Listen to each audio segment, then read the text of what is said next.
मंडळी, आपली भेंडी चिरून झालेली आहे। ही पहा, अशा साईजने कट करते मी। तर ही पाव किलो भेंडी आहे, स्वच्छ धुवून मी कापून घेतलेली आहे पाणी वगैरे निथळल्यानंतर। आणि हा मोठा कांदा चिरून घेतलेला आहे, मोठा टोमॅटो चिरून घेतला आहे आणि ही कोथिंबीर चिरून घेतलेली आहे। आणि फोडणीसाठी आपल्याला लागणार आहे जिरं, राई, हळद, मीठ, हा लसूण आणि मिरचीचा ठेचा आहे कच्चा, तो मी वाटूनच ठेवते कारण मला खूप हमेशा लागतो, म्हणून मी एकदाच वाटून ठेवते। आणि हे शेंगदाण्याचं कूट आहे। तर चला, तर मग आपण थोडासा हलकासा ब्राऊन कलर येईपर्यंत आपण थोडीशी भाजून घ्यायची। भाजल्यामुळे छान लागते। हलवत राहायची जेणेकरून खालून करपणार नाही, एकसारखी भाजून निघेल। ही पहा मंडळी, आता आपली भेंडी भाजून झालेली आहे। ही पहा, छान अशी शेकली आहे। आता ही आपण काढून घेऊया। चला तर मंडळी, आता आपण फोडणी देऊया। तेल घालूया 2-3 चमचे।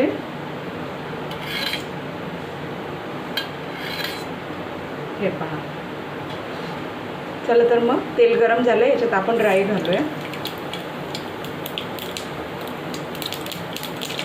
राई छान तडतडली की त्यात आपण जिरं घालूया।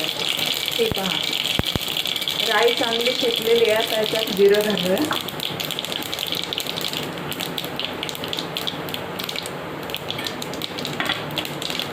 आता आपण याच्यामध्ये चिरलेला कांदा घालू।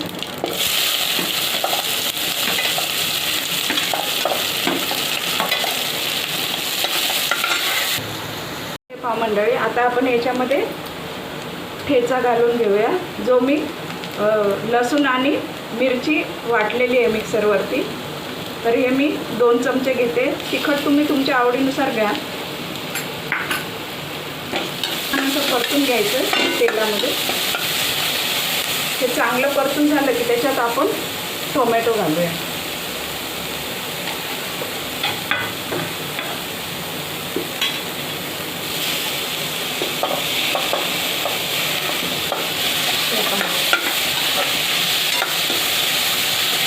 टोमॅटोही छान परतून घ्यायचं आहे।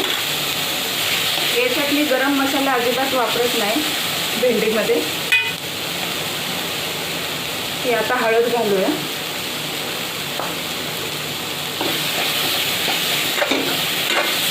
आता याच्यामध्ये आपण भेंडी घालणार आहोत।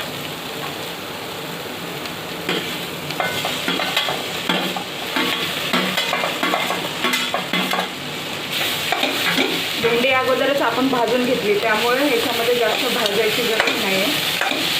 हे पहा, भेंडी भाजून घेतली की असं चिकट होत नाही, छान अशी सुटसुटीत राहते। हे पहा, मस्त। आता याच्यात आपण हळद घालून घेऊ, मीठ घालून घेऊ।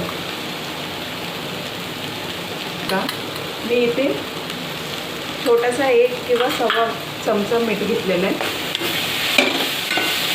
आता हे मंद आच केलेली आहे मी, गॅस मंद केलेला आहे लो। आता याच्यामध्ये आपण शेंगदाण्याचं कूट घालून घेऊया।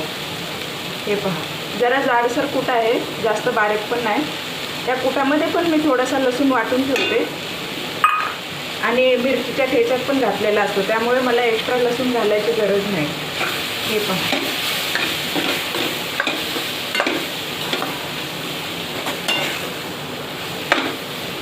कारण आमच्या इकडे शेंगदाणे जास्त वापरतात, त्यामुळे मी शेंगदाण्याचं कूट नेहमी बनवूनच ठेवते 4-5 दिवसांसाठी। तर त्या शेंगदाण्याचं कूट वापरताना त्याच्यामध्येच मी लसूण पण वाटून ठेवत असते, त्यामुळे मला नेहमीच लसूण सोलायची गरज नाही। हे पहा, छान। आता याला 5 मिनिट आपण झाकून ठेवूया आणि मंद आचेवर शिजवूया। चला पाहूया मंडळी, हे पहा, छान भेंडी आपण शिजलेली आहे। ही पहा, छान शिजलेली आहे।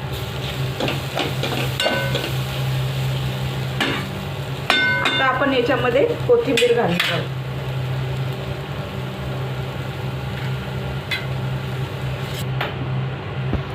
तर मंडळी, तुम्हाला ही माझी चमचमीत भेंडीची रेसिपी कशी वाटली मला कमेंटमध्ये नक्की सांगा.